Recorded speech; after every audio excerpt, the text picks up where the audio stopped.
Hey, good morning, Ed. Hey, good morning, Anthony. How are you? Very good. Thanks for joining us. Today, we're going to talk about how to grow your Twitter following because we're in real luck today. We're talking live with someone who's really has real world experience, who has verifiable success in these areas. And what I'm talking about is Ed Latimore. He's going to talk with us about how to grow your Twitter following, and he's a sort of a self-made success in this area, as well as one of the key, what I think, if I'm understanding Ed's writings properly, is that one of the keys to being successful on Twitter and many other areas of life is just how to be more authentic. And that seems like it's kind of more of a general life lesson and not just about social media, but we're gonna plug it in there as well. So today I'm going to ask Ed some pretty key questions about why do we value authenticity, and how to be more authentic at work and on social media. So just offline and online. And then, of course, one of his real expertise, how to grow your Twitter following, and how this helps your business and even your career. So maybe you're not an entrepreneur, maybe you have a 9 to 5 job, but this is something that people need to get on. It's not just for those digital nomad life kind of people. This is for everyone. Yeah. Yeah, for sure. Absolutely. We live in this. It's the year 2019, and I think back. I'm not quite sure how old you are. I'm 34, and that means that when I went into high school, they were still teaching people how to type, but we had the internet. So it was this weird transition, and then 4 years later, I'll just use that as kind of the marking point because I didn't go to college at the right time at all. Literally just graduated last year. But from 18 to 22, then you saw the wireless internet. Social media was a big thing. There was no social media when we were in high school. Well, no, I don't even think MySpace. It might have been a thing, but no one really knew about it. But there was no Yeah. Facebook launch when I was in college. Twitter was probably still someone's like not even dream yet. It just was out there. Instagram, none of that, right? So we have all these tools now, and they give you such an advantage, and such an advantage if you have any type of message to share, positive or negative, and also removes the gatekeepers from a lot of things. I've had two self-published books now, and they've sold pretty well. I'm actually petitioning to an agent because I want to try and get my third book, published through a traditional channel just to see what that experience is like. I mean, I'm just curious, why go that route? My understanding is that the royalty splits are way better when you self-publish. Okay. So here's Yeah, right. what I learned, right? Mhm. Talking to some friends now that have done both roads. So yes, right. The royalty split on the back end is much better, especially when you have a platform like mine. You're going to be able to sell and move a lot of books. The advantage to having a publisher, first of all, let's talk about what you got to do when you self-publish. If you want to compete, you have to produce a professional-looking product. I think a lot of people don't realize how much money and time that takes to produce a great cover, to produce a great landing page, to kind of collect people to promote that page, and then to have a copy editor, a proofreader. I learned, and I should have known this, but I learned throughout this process, a copy editor and a proofreader often come coupled as one package, but they are not the same job, not even close. And it also helps to bring in multiple eyes, things of that nature. So one, a publisher takes care of all of that. Publisher also gets the hardcover stuff done on their own without you shelling out extra. And the biggest allure, though, of a publisher is, well, there's two really. One, they'll pay you to write the book. That's kind of what I was interested. I was like, okay, so what I'm trading is kind of this big upfront following, and then a buddy of mine told me what he got for his advance, and I was like, okay, you have literally a fraction of the following and support I have. If you got that, I'm pretty sure I can get more. Uh, and he got 25 grand up front to write the book Oh, before wow. he turned in a proposal. Without going too deep into his qualifications, he I have just, I mean, because ultimately what it comes down to is selling. I've just get bigger followings in different niches to work with. So there's that, and 25 grand, that doesn't sound like a That's a lot lot of when you books you got to sell consider. to make that. Yeah. Well, yeah. To put that in perspective, my one book literally, it just crossed, or not just, but maybe a few months ago, crossed the 25K mark. My first book, in terms of, but that's in pure revenue. Like, we're not talking book sale totals. Right. I mean, we're not. That's in profit. I mean, we're not talking book sale revenue. We're talking about profit, and Amazon eats 70%. So to get that money up front is kind of freeing. Now they're going to be a lot harder on you, but it's worth it. And then here's the other benefit. They're going to handle a lot of the marketing, or at the very least put you in position, because some publishers don't, but they're going to put you in a much better position to market, because now what you get to come into, like kind of how I'm on this podcast right now. Well, part of the reason why I'm here is, well, I've got a resume. I've got other podcasts, and I've got this big following. I've got 2 published books. I got a life of real experience that you can kind of look and go see. I've done a thing, and then I've positioned myself to where hopefully the listeners will get something out of it. Well, when it comes to playing this game of making money off of a personal brand or popularity, every little tick on your resume counts. And to be self-published is one thing, because everyone can do it. Not everyone can go get a book published by another By a traditional publishing house. Yeah.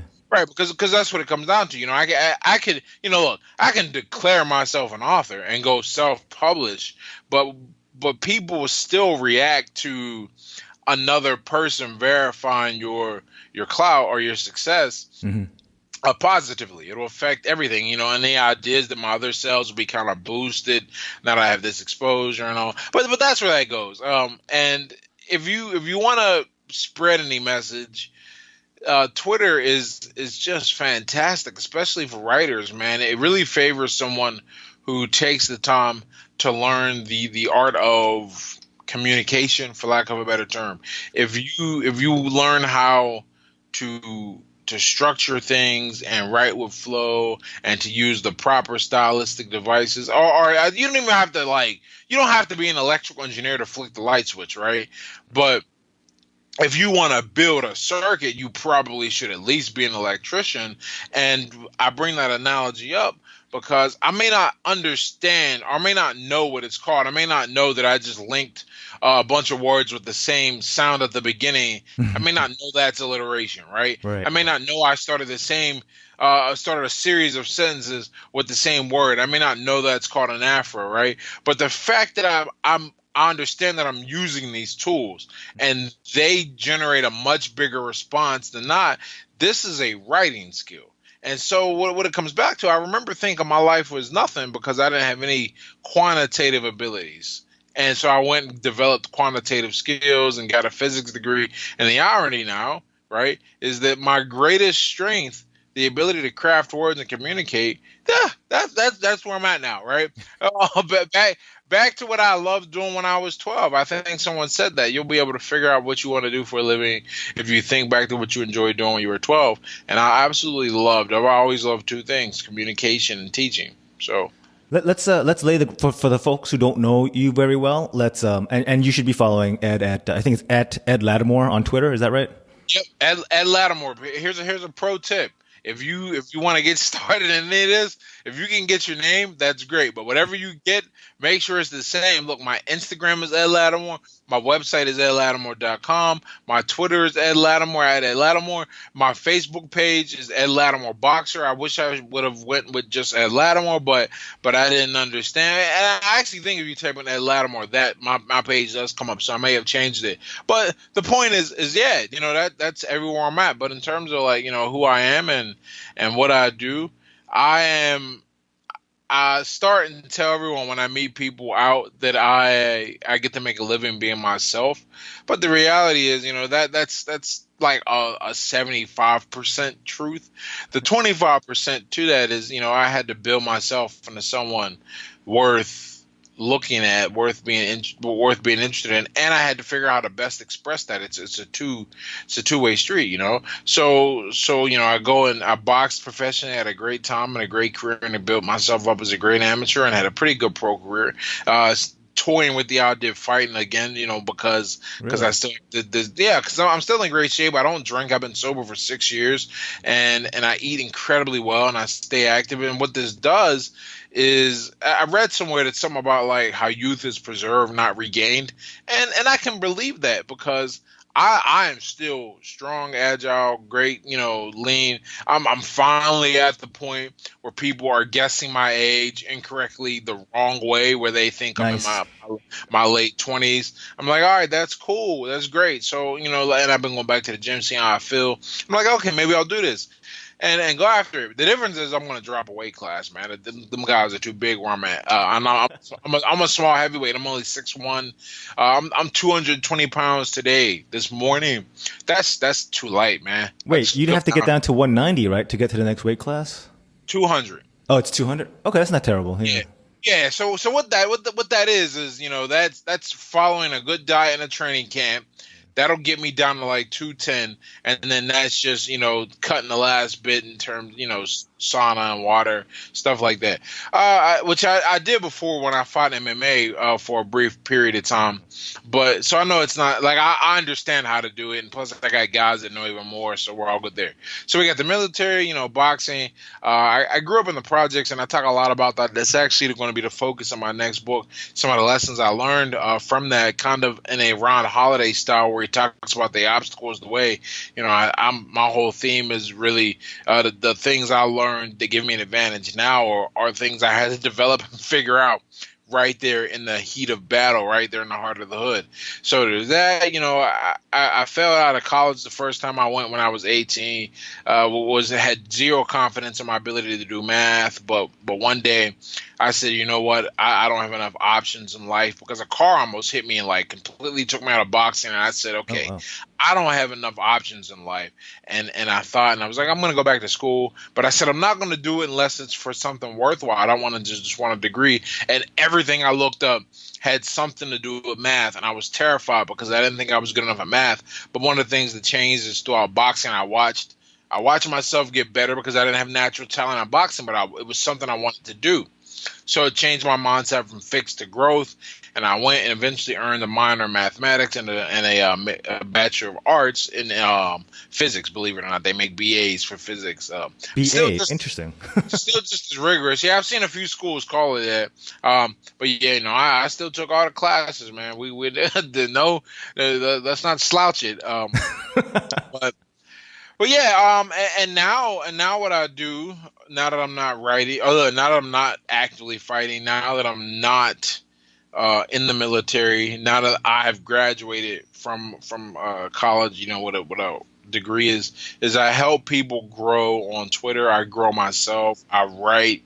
I've always loved writing. I'm really fortunate that some key people kind of crossed my path, because I took some action steps early on, whether I was ready or not, and they helped and grew me. So I have this great website now, and I'm growing on social media platforms, and I really understand. It's one of those things that you know, I know you talk a lot about finance in your main show, but one of the things that has really become crystal clear to me over the past 2 years or 3 years in this whole self-employment sphere is that money really is made, or you know, if you want to be like completely raw about it, money is taken.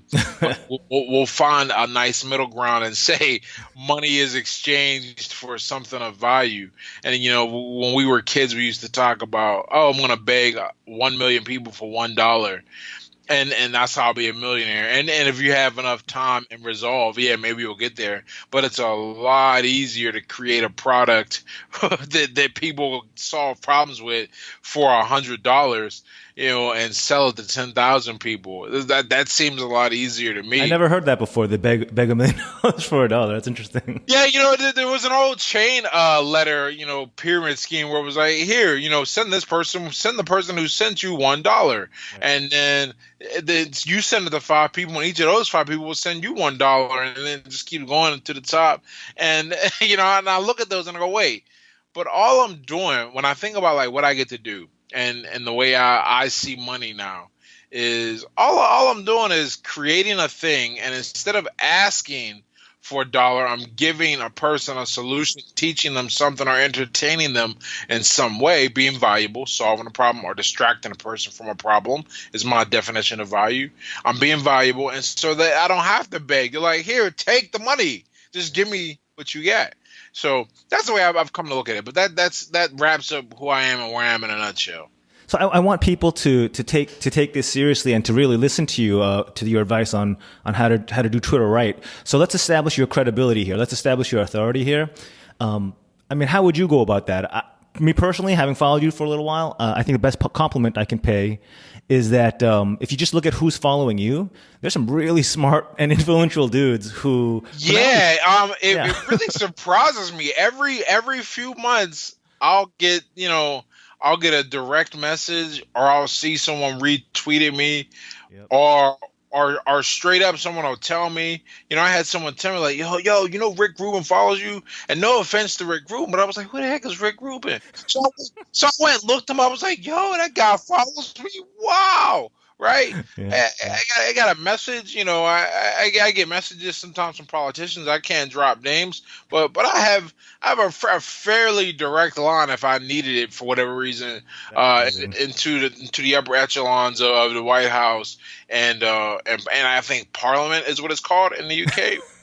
Right, because I don't know these things, right? Like, it's not like I'm going, let me sit here and craft messages that are going to get these people to follow me.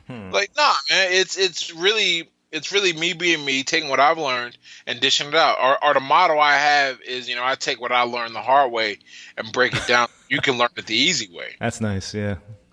So why Twitter? I mean, in this day and age, a lot of people are pushing, Instagram is the quote unquote, I mean, I don't know if this is right, but I hear it as the hot new platform, or for business people, LinkedIn is where you want to be. And that's like sort of the low hanging fruit, some people say. So what Twitter? Well, so initially Twitter just was, I didn't try it. I think I made my account in I think I looked at this 2012, maybe. And I don't remember why I made it. I can't remember who gave me the credit, but they were just like, you should make a Twitter account because everyone else is going to use Twitter one day.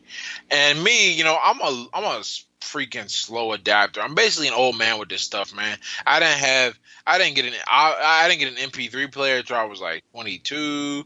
I didn't have my first cell phone until someone literally signed me up on the plan and gave it to me, and then I waited. Was behind on the smartphone revolution. I'm finally on Team Mac for Creator. This podcast is being brought to you by Macintosh, and which is a great tool for, like, if you create, there is no other. I mean, this is just so smooth. I think about it all the time I save. But the point is that I was late to Twitter, like very late. But ultimately, I looked at it and I said, okay, here's this thing where if I say a thing, then it'll get shared to other people who will resonate with said thing and follow me. It wasn't about building followers for me. I mean, obviously, that's kind of a derivative of the success or the main goal, or success in the main goal. The main thing for me was I can put a thing out, and if someone resonates with it, they can follow, they can retweet it, they can share it. And I was thinking about that, like with my blog, because I always wanted to write. I've had different blogs and different incarnations. At Latimore.com, thank goodness, is the successful incarnation. I would have hated for my other blogs that have been a success, and I would have never got to Latimore.com. Wait. Now you're begging the question. What are some of these other blogs? You got to tell us now. Man, I think I went through my phase where I was like really into like the pickup arts and the red pill stuff. The game. And so I had a blog about that. I had a blog about Machiavellian strategy as I learned it from like chess and fighting and all that. So and then this, I was like, you know what, dude? You are who you are, and there are many things you want to write about. Like if you look at my blog, it's not just one topic.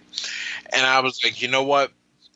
Let's just call it Latimore.com, because in my mind, I was thinking also back in the day that I had to kind of lean into and align myself with a certain niche or a certain idea, kind of the way you will market a product or a company. What I didn't realize at the time was that this decision was the foundation of a really strong principle that underlines authenticity and personal branding, which is you kind of have to be yourself. Not kind of, you have to be yourself unapologetically. And if who you are doesn't vibe with the masses, whatever, then that's not the path for you. But if you want to go down this path, right? If you want to go down this authenticity, and I hate to degrade myself with the term, but once again, I always say, I don't make the language; it just expresses the ideas most effectively. Because I hated personal branding for a while, that phrase. Yeah. But the other phrase that I have to use, whether you want to go down the influencer path, whatever, right? If you want to sit here and you want people to value you for just being you, you have to be kind of valuable. If you're not that guy yet, then this probably ain't your space. There's tons of other ways, and probably easier too, right? This is a really hard it's kind of a hard way, but I think everyone says that. I think someone would say that about their path and be like, oh, why do you say your way is hard? Is it hard in terms of hours, or is it hard psychologically to get over the hump and put yourself out there? Like, what do you mean by hard? I would say my greatest challenges are really that I don't want to conform to what makes sense business wise a lot of times. And sometimes that intuition is spot on. I mean, in fact, it's been spot on enough times to where I will I'll take my expected value being a lower plus than a higher plus if I have to make the wrong decision sometimes. Well, but I don't think it's the wrong decision, but it turns out to be in terms of what we could get back or even a correction later on the angle we take. But I don't have a clear path. My clear path is me, right? And if one of my articles is a dud and the other is a superstar, right? And my web guy goes, well, I kind of told you it was going to be a dud. I can look at the keyword research. I said, don't write this article. And I'm just like, you know what, dude? Right. That's because there's a gamble, I think if you go any other way, well, we're not even going to talk about being employed because there's a certain safety and certainty that comes with that. But if you want to go the other way and you want to like get involved in some type of selling, which is where you eat what you kill, right? Everyone wants to eat what they kill, but no one wants to work out. They just want to go to the supermarket. If you want to go this way, I think there are tons of ways that are better. I think if I would freelance. I think freelance is a great life. I've actually, I tried freelance and I try to, put together a bit of everything. Right now I'm learning private labeling where, you import a product, you put a label on it, you import it at wholesale and break it down and sell it, at retail. I'm learning that, right? Because I'm learning all this just so I can know and see and then deliver it to somebody else. Because ultimately, like one of my dreams, and this might be a slight deviation, but one of my dreams, I grew up in about as poor as you can be in America in violent neighborhoods.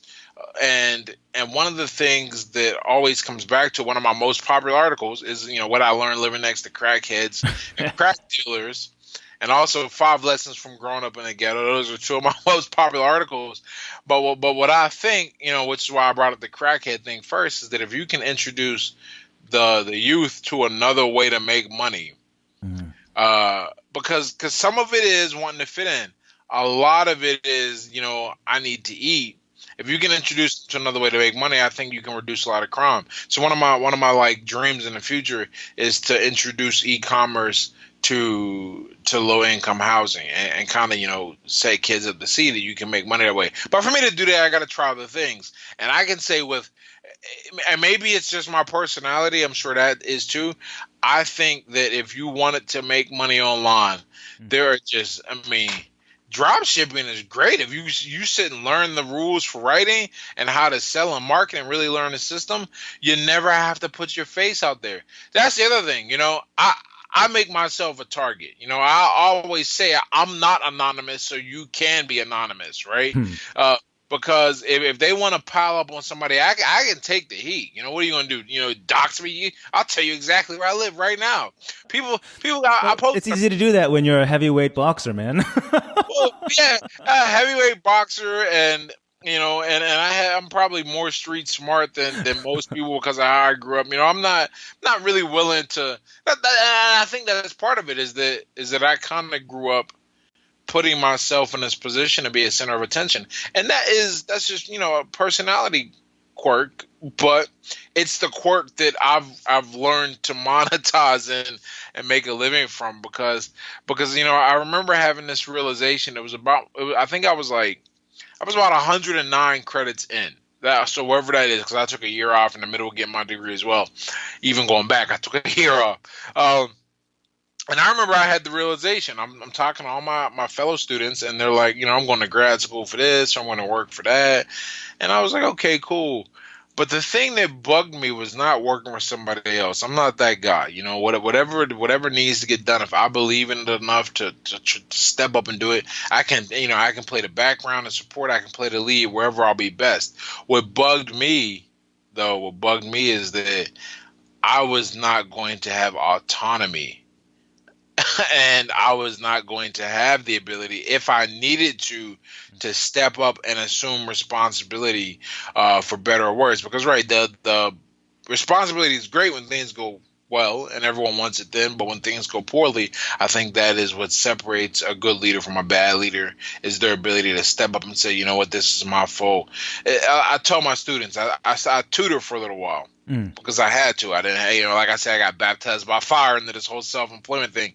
And I would tell my students all the time, I would say, your successes are yours, but your failures are mine. If they would come home excited about doing well on a test, and I'm like, you did that. All I did was kind of show you the way. But if you fail, that's my fault. And I didn't realize how rare that attitude was until I made a tweet about it, and people were like, "No, that's toxic. Some of things are not going to be your fault, and you can't think everything's your fault." And I said, "I get it. Now I understand why leadership is so rare. Like I understand it, because that is the typical response. And to me, I'm like, there's no other response if you're going to be in charge of people."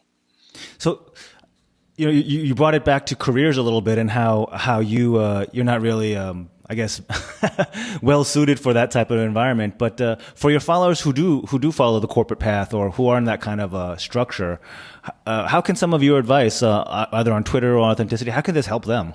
Oh man, so the cool thing about being authentic, and I remember you telling me that you were just really interested in this authenticity thing in the notes that you sent me about what we were going to discuss today. And I thought about that, and I realized something. When you become authentic, right? First of all, authentic really, let's like define that and get it out of this like nebulous sphere of like, I'm going to make it whatever I wanted to suit the argument that I'm trying to make.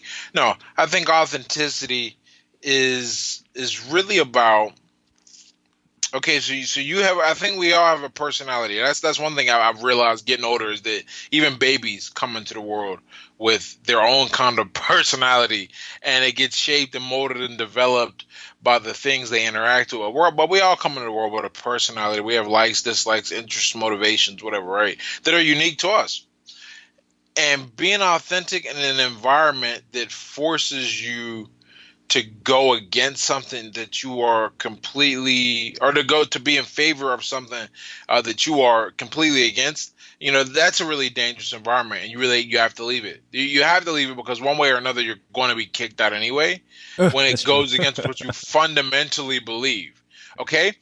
Now, if we're just talking about work that does not have any type of ethic or moral conflict, now you have to figure out the best way to do that work within your style. I mean, we'll take something like real basic, like typing a report, man. I don't know. I guess people will do that, right? So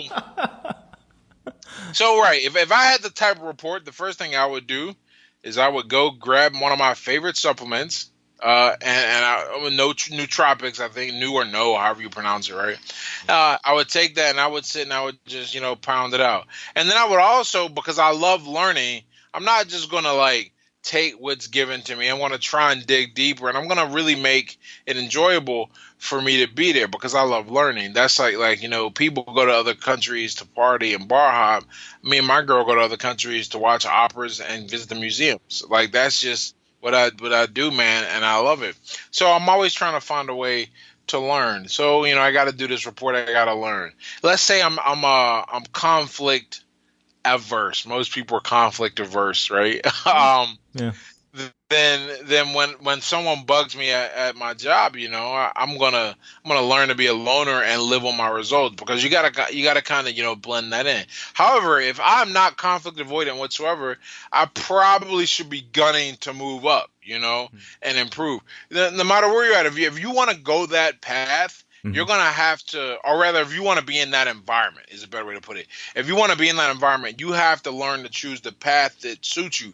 If you get sick to your stomach when you think about people making mistakes, and you keep shucking on blame, man, leave. Man, you shouldn't be mad. Just don't do it. You'll be happier somewhere else. I just broke my girlfriend out of the matrix, right? She's been working for herself now for 3 months, working on her travel business. Now, she had been building it up for a long time, and I don't want to say. What was she doing before that? She was the director of something called the World Affairs Council, and then she was the assistant director to the international admissions office at the local university I went to.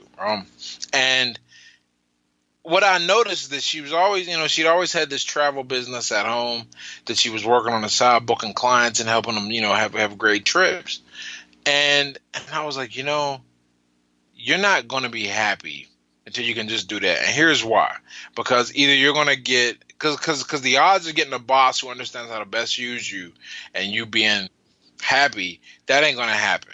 Like, because of it just so happens the field you went into does not immediately punish poor performance. That's one of the things that happens when you get a lot of your money from government, and the results don't take the results take freaking 10 to 15 years to see if the investment was worthwhile. I'm talking about education. It not only are they slow to react to poor performance, a lot of times they're incentivized, whether they know it or not, to not react in the first place. So I'm like, look, because of that, the people above you, they're not going to make the right changes. But on top of that, but you don't want to be in charge though. So what you got to do is work for yourself. And then I just, just keep pushing and prodding and dropping the idea. I'll be in the example, whatever. And finally she's out. That is the path that's for her. That's where that is happier.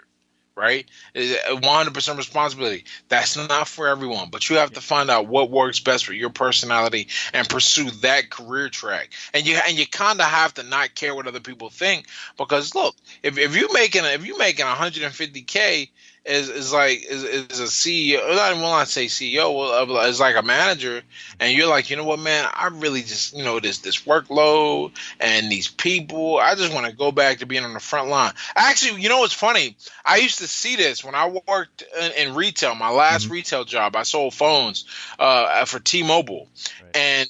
And the way their structure is set up, you can do really well if you're a great salesman. Oh, nice. You can do well if you're a great manager. But if you end up in the wrong role, you're really going to hate, aside from the finances, you're going to hate the other stuff. If you're a big picture kind of guy and you're really good at leading people and fixing a problem you see, and you kind of understand, the time horizon needed, and you can start implementing ideas, you're absolutely going to hate the tactical hell that is being a day-to-day salesperson. If you want to just get in there and you love working directly with the person and you want to flip phones and you like selling things and talking and connecting, you would hate being a manager. You can do well financially on either path, right? But people don't realize that. You got to find. Look, as much flack as the corporate path gets from, I think we'll call it entrepreneur Twitter or entrepreneur internet. Right. There are a lot of ways to go within that. So that's why I switched my initial description of it to environment from path. Because once you're in the corporate environment, then you take different paths, And that comes down to what you studied at the beginning. I can't imagine how many kids are miserable.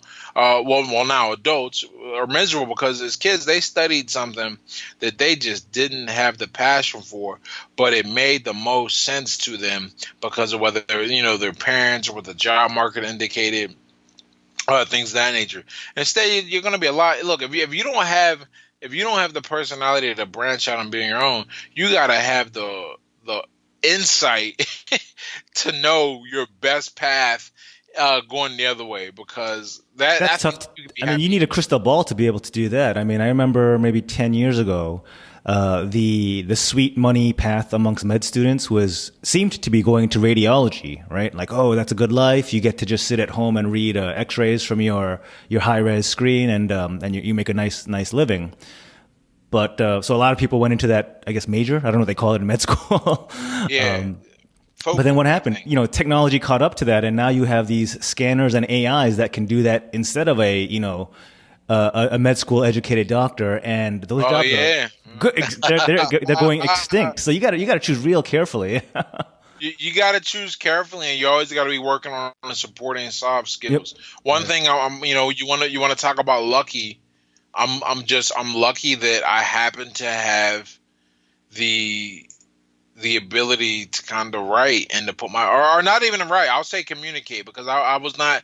I still think I have ways to go as a writer, but I look at where I am now compared to then, and I can see it because I'm going back and editing a lot of old posts and updating them for SEO and stuff, and I can see it. And I go, wow, you were like better. You're like a real writer now. You're like kind of cool with this.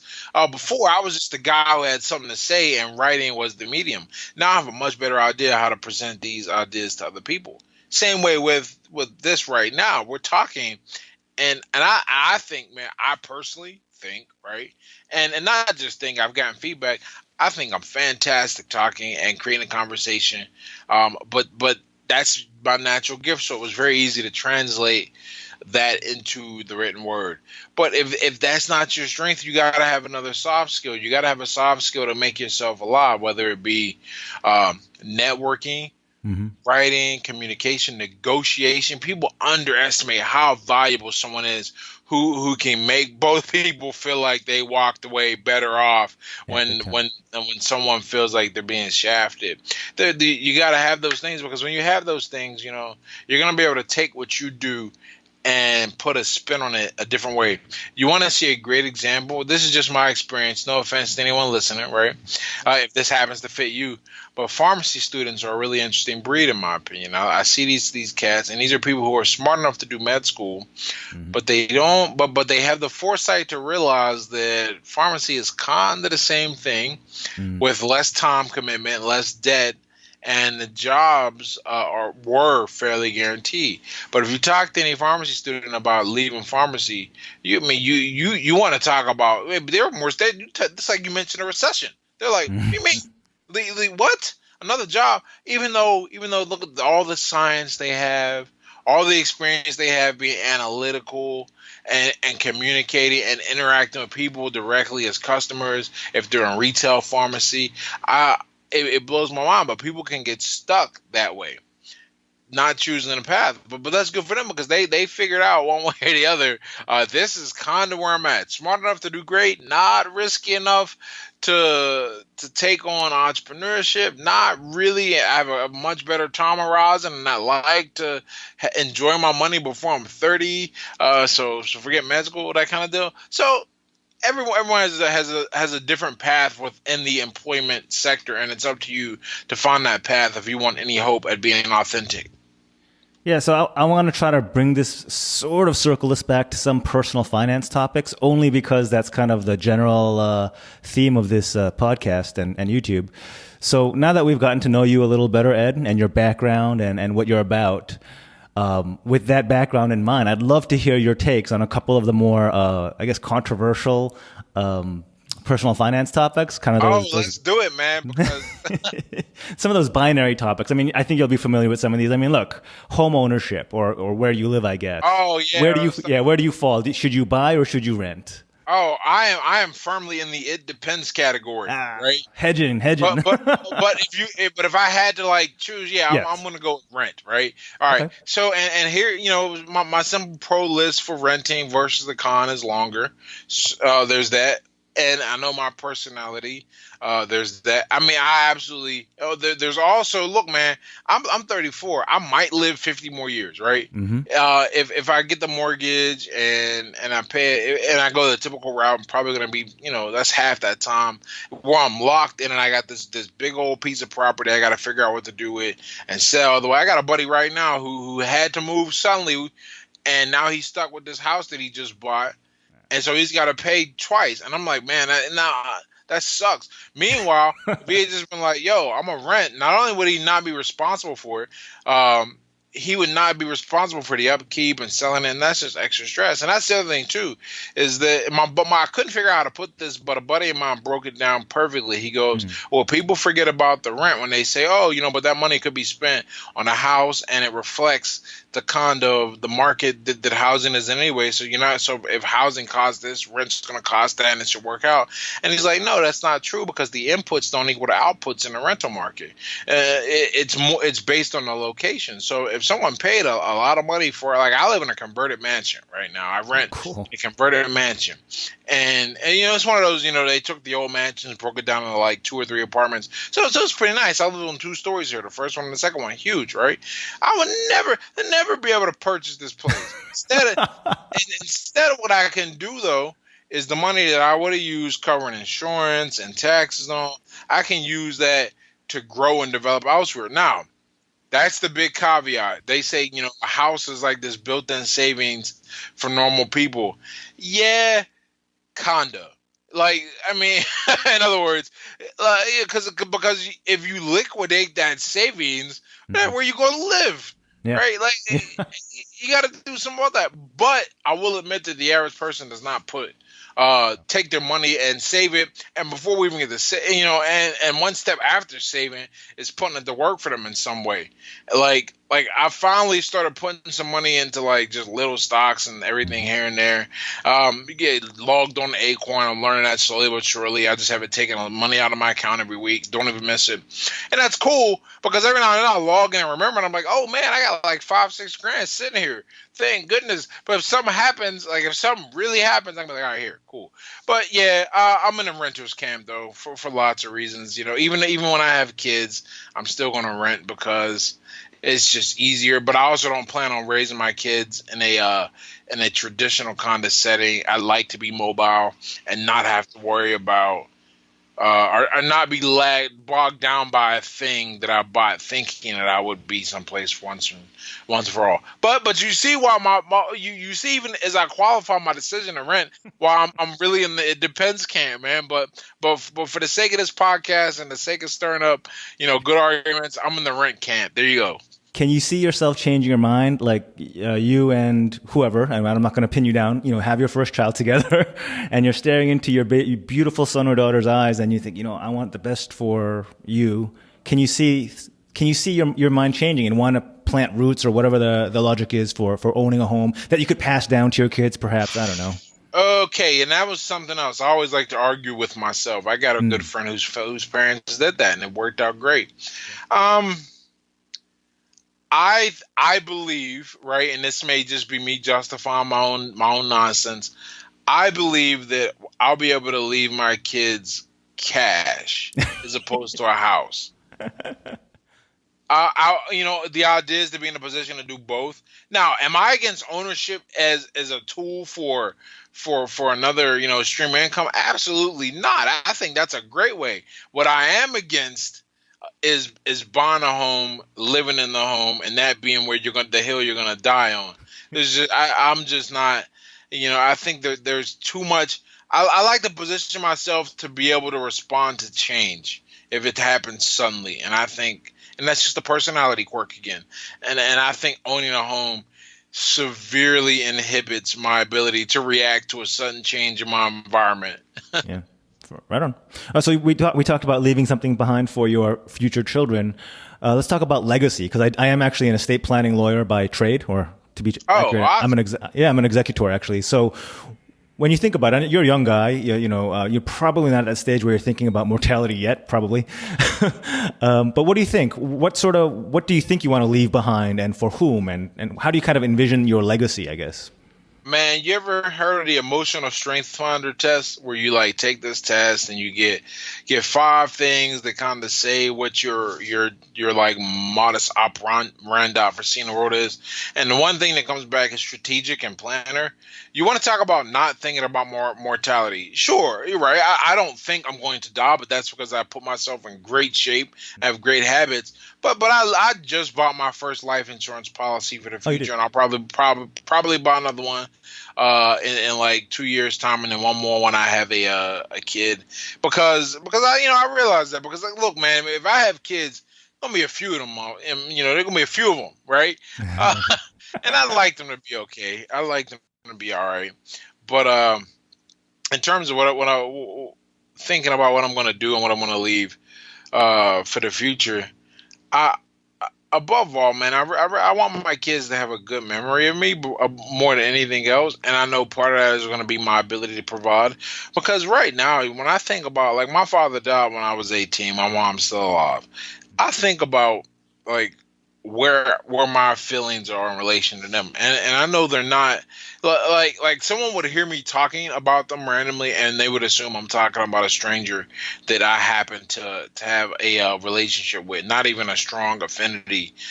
I don't want that for my kids. I want my kids to be excited to see me. I want them to look back and go, when they're adults, understand that I did a great job raising them. I'm not interested in being their friend. I'm not even interested in being liked by them until they're like 30, right? Because they're not going to know any better. Like to them, they're going to be like, oh man, he let me have my first drink when I was 16. When they're 24, I love my dad. Meanwhile, 30-year-olds going, that shit, that is irresponsible. Like, that is not good, right? So you got to make the good decisions. And what I want to do is leave behind a really good impression of myself. And part of that is the strength to provide and the ability to provide. And so whatever gets left over from that, whether it be me, like, signing over, if this company I'm starting now with physical products, if that grows and I'm like, here's a company, or it's just an insurance policy for $1 million, I'm like, hey man, one way or the other, I want them to be left with good memories. Awesome. So you mentioned, Acorn, and you're starting to get into stocks a little bit. I'm actually about to drop my next book on how to plan for retirement. So let's talk about your plans. You're an entrepreneur. I'm actually curious. I don't know many. The big laughs. I'm laughing because it's funny. So the one great thing about my relationship is that I got with somebody from a very good home, a very strong home, and so I'm learning still kind of how to be a civilized person. But no, one of the things we were talking about is like the whole idea of retirement and how it looks. And it was partly intellectual discussion, just purely discussing the ideas. And another part of it was legitimately planning for the future. And what I realized is that I think you should be saving in general, like because you never know when something's going to happen that you want to take advantage of. But here's something that I benefited from growing up poor. There are benefits, man, believe it or not, to these environments, and that benefit is that I have a very intimate knowledge or very intimate relationship with the brevity of life and how quickly it can be extinguished. And I always say, for example, about paying off my student loans, I make the payments, but I don't kill myself. Like, I killed myself 1 year paying off a huge chunk of them, and I was like, all right, cool. Now I lay back because when I'm flying, if the plane drops, I'm not going to be sitting there going, man, I'm so happy I gave Sally Mae an extra $5,000 this month. I'm going to be like, man, if I gotta die, it's nice to die in first class, Like, that's kind of what my mindset is. But I love that attitude. But in terms of retirement, I don't think this is just a young guy saying this, because if I was 20, I would agree. But at 34 now, that's a little closer, and now I got to start getting the weird exams. Almost time for that. But I don't believe that I'm going to ever be in a position where I would stop working. but I do believe there will be ups and downs, and that's one of the things that the entrepreneur life has kind of taught me, is that, you know, when there's a feast, you don't feast, you eat like a normal person, and you save a lot of that, because that famine is coming. Yep. Now, if you do your job right, the famine should be a relative, not absolute phenomena. 1 month you make $5,000 instead of 15 or 20 grand, right? Instead of like losing 3 or 4. That is what should happen. But you never know, because this is an uncertain path, period. Yeah. So I'm always saving, and I just keep doing that. And after a certain point, I dump a bunch into my Acorn, or I dump a bunch into my secured kind of credit card, which acts as this acting savings for me. I need to upgrade to someone I have a little more better vehicle. But yeah, I guess I'm not thinking about retirement, because I don't do anything that's gonna like if I was let's pretend I was a paraplegic, I could still sit and write. So if I lose my mind, right, like where I'm not mentally capable, I'm not going to know anyway. I'll be out of it. So to me, retirement is an idea from when you physically needed to work. Right, like factory workers and such. Yeah. Yeah, but now it's not that much of a concern. I'm a lot more concerned about making sure that I'll be able to provide my kids with the life and experiences that I think they'll need to develop. And that's kind of where I think, like, I don't think retirement, I think kids and making sure I'm developing skills. Now, you never know, right? You never know. So that's another reason why you save. You never know. Hey, so you mentioned, you wouldn't regret, not paying off your Sallie Mae if it all came to an end. I thought were you not on the GI Bill? I mean, I didn't know you had loans. Okay, so here's interesting. Yeah, so I was on the GI Bill. Not only was I on the GI Bill, I got a scholarship too, which is awesome. Nice. But man, college is expensive, and I wasn't on the deployed GI Bill, like, because I never deployed, so I got a portion covered. I didn't get the whole thing at all covered. I mean, that actually leads me to my next thing. I mean, are you in the camp that going forward, like, let's say for your kids, is college worth it? Man, great question. No. That is a resounding no, with a few notable exceptions, and even those notable exceptions, I'm going to modify your statement based on my experiences, right? And then anyone who has different experiences. And I want to frame this a little bit here. This is coming from you, Ed Latimore, who came from a really tough neighborhood, and for whom, if I don't want to speak for you, but college was a way to get out of that in many ways. Is that a fair way of putting it? Okay. Absolutely. Yeah. I look, man. So here's what I'm going to say. Yeah. American college system is a waste. It is, and it needs to implode soon. Notice the adjective that I put on it, American, because as I've learned that in Europe, that this whole prerequisite idea is incredibly, it's weird, right?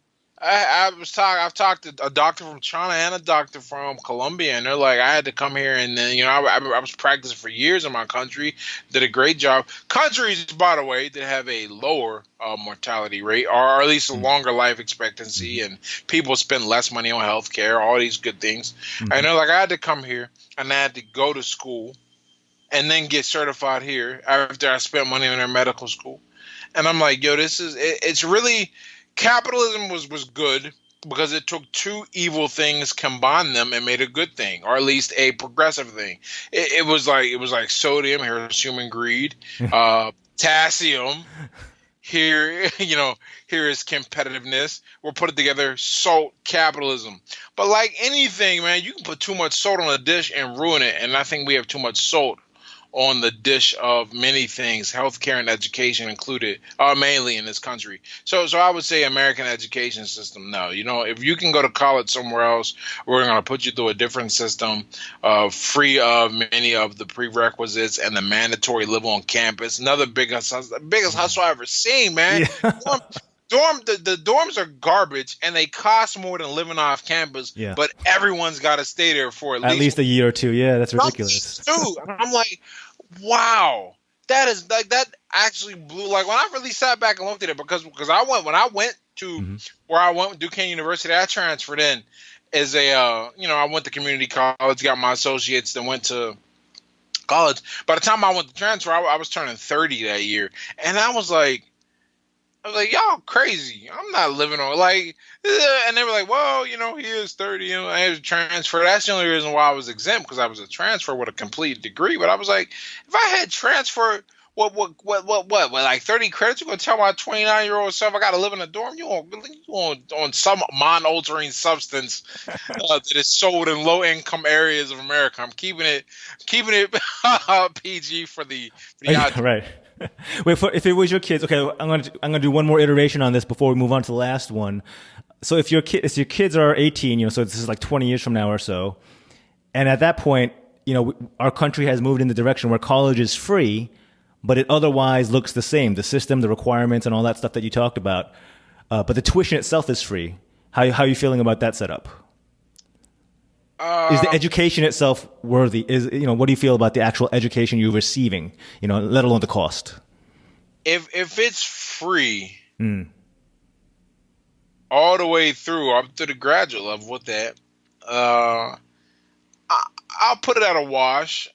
I would say, because here's the thing, my girl asked me, like, what are you gonna do if one of our kids decides they want to major in English? Because, by the way, I'm pro STEM, but more pro T and E, not the S and the M. Okay. So if they wanted to become engineers or something like that, right? But all right, do whatever, right? You got to learn that stuff from someone. Sure. But for other things, I remember she said, what if they want to major in English or something? And I said, okay, if they want to be writers, we're gonna sit down. I'm gonna teach them how to write. We're gonna reach out and build a platform. They're gonna start a blog for a year, self-publish to their audience, or get a contract. And then after they've done all that, if they still want to go get an English degree to write, they can go for it. But now they're gonna be in a position to pay for it themselves. Yeah. So, get them a library card, Oh man, exactly, dude. We live in an abundance of knowledge, man. Everyone's got the Library of Alexander on their phone and their handheld device, and people are more foolish than ever. It's crazy. All right, so Ed, I'm very appreciative of your time, so I want to wrap it up here, and this is the last question. And before I ask it, I want to preface it that neither you or I are offering any financial advice, and everyone listening should make their own decisions. Crypto, where are you at on that? Oh, dude, so I was at a I think it was a Sheetz. I was at a Sheetz gas station. Okay.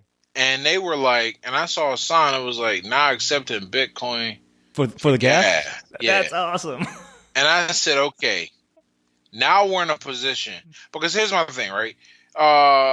If you want a new thing to work, you need a lot of people to use it. So to scale supports, you got to put pressure on people to make changes and take it. It's kind of like right.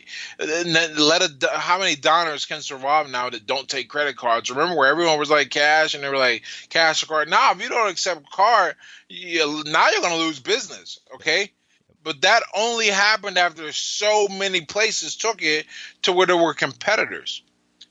I used to think it was a fad. I still don't think it's completely stable. I think there's a lot of things to work out. Mm-hmm.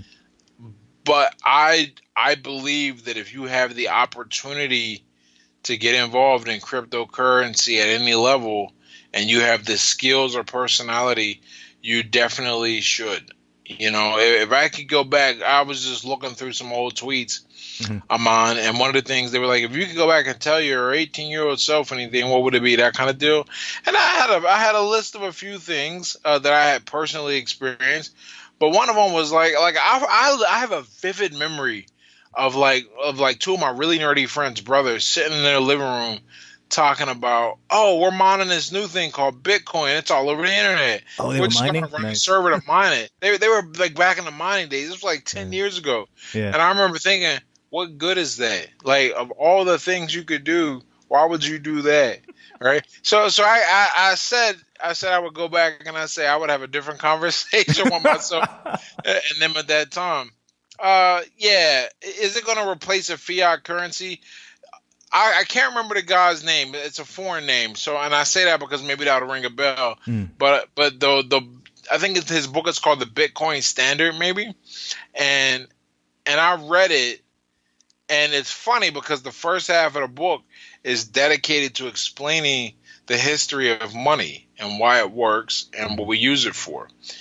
And my first thought reading this was, well, and doing my own little research after that, my first thought though was, well, there's no way Bitcoin is going to work. And the reason why is people can't see it or touch it. We just decide what it's worth. Unlike the one thing that fiat currency kinda has going for it is that once a collective value of a thing is assigned, then that said thing is scarce. And I know Bitcoin has the whole scarcity issue, but it's like, why is gold so valuable? I remember this example. It's because, well, to increase the supply of gold would take far more cost than value generated. That's why gold was the standard. And I'm like, all right, I get it about Bitcoin. The difference is that gold is in the earth and everyone can kind of get to it, or at the very least, there are enough people with hands in it that it'll be distributed kind of relatively unselfishly. Kind of like, if I understand blockchain technology, gold is kind of a victim to that, but to a less perfect degree. Right. Right now, man, there's a few people. If I get it right, Bitcoin is worth so much because a few people have a whole lot of it. And what are you gonna do about that? You're gonna create another coin? Well, now we're basically, remember in the old United States, not remember, but like back before we came up with one like currency, like every state had their own currency. Oh, I didn't know that. County did, right? Yeah. That's one of the reasons why we had the unified amount of dollar, because if every state has their own currency they can print. Well, that's kind of what's happening now with people creating all these coins. Right. And it's so a mess like out there for sure. Yeah. So I think it's an interesting investment to pursue, purely from I wish I had a better word, but I think this is the right one, commodity standpoint. But I don't think in our lifetime a purely digital thing will happen, if for any other reason. And there's still a lot. Look, man, there's still a lot of money moving around physically that people kind of don't want in the system. Do you know how? I mean, maybe you do, maybe you don't. But do you know how hard it is to take dirty money and make it clean? And and it used to be easy. Money laundering, right? It used to be really easy, but it's gotten harder and harder because of technology. So, but there's still some places where it's cash or no cash, and we live in a nice United States, so we don't really know about that, right? And when we visit nice areas, but you try going to your local strip club and paying with Bitcoin. Actually, I'm pretty sure there's got to be places that accept, yeah. Man, but that ruins the experience. No one wants to have a stripper dancing with a for your hash code or whatever it is. Right. It's different. But there are advantages to it because people are accepting it for things, And if I needed to I have a buddy who's really big into crypto, and one of the things he says, he lives in Brazil, he's like, look, man, if stuff hits the fan, I can go and get some of my crypto and turn it into cash, whatever. But because they're turning it into something else, if there is a run, right, we run into another problem. Sure. So right, it's not perfect, and will it ever be perfect? The thing is, you can't create more of it. That's kind of important, especially if you get more people. That's the other thing. More humans are going to show up. And I don't care how finite your currency is or how much of your currency is. If it's finite, right? Yeah, it's inflation proof. It's mathematically divisible any which way. It's not like a dollar where you're limited to the cent, right? You can keep dividing it. Keep dividing it, but real world value doesn't work that way. I can't show up and once get some eggs, and because like the dollar went up, I go, let me just chop this into pieces and give my friend 50 cent, and they can go buy the same good that I could get with $1. No, it's worth 50 cent now, right? That's what you have. So it's I think is an investment that kind of make some quick money because people are trading and dealing with it. Sure, hop into it. I am still not sold that it's going to replace a physical medium of of currency. Do I think the dollar or whatever is going to stand forever? No, but that's one of the big lessons that I took from his book as well, which interestingly enough was designed to argue for the case of Bitcoin. But that's another thing I took, is that, no currency lasts forever. Eventually they all get kind of run down, and Bitcoin is no different. It's the new thing, and even if it assumes it's top of the top of the food chain in the pecking order, something else will come and take it over. And I believe right now it'll be physical more than digital. And until you get every single person, until somehow we live in a world where every single person has access to the internet and a smartphone device, you're still going to have, and I really think it's got to be a majority, like over like 80, 90, because people can turn a blind eye to a lot of stuff. But if everyone can buy stuff, and no one can, we're going to be in an interesting place. But yeah, I'll believe it when I start seeing stuff like regular stuff, not airline tickets. But if I can go get my eggs from the butcher around the corner, or some meat, and he's like, that's going to be a Bitcoin, I'm like, okay, I made a mistake. I hope your eggs don't cost a Bitcoin. That would be some. Oh yeah, that's yeah, you're right. But like a fraction of a Bitcoin, All right, man. So thank you for jumping on. I think we covered everything I wanted to get into. I want to make sure everyone knows. I'll have this in the show notes, but follow Ed on Twitter at Ed Latimore. He does have a lot of books, or I guess, did you say it was 2 books? I thought it was more than that on Amazon. I have 2 like fully published kind of books that I go, these are my books. They are physical. You can get physical copies of on Amazon. And then I have a few God's ebooks that sell well, man. When you deliver value, and people don't mind it. Back what I was saying at the beginning, forget begging people for $1. Just give them something worth $1, and they'll be like, okay. And I mean, first and foremost, though, you need to follow Ed. He's actually one of the reasons I actually signed up for a Twitter account. So that's kind of, I think, the highest praise you can get. Yeah, yeah, for sure. So let's sign off, Ed. Thanks, everyone, for listening. Ed, hang on after I hit the off button so I can send you off. And yeah, no problem, man. We'll talk to everyone later. Bye now.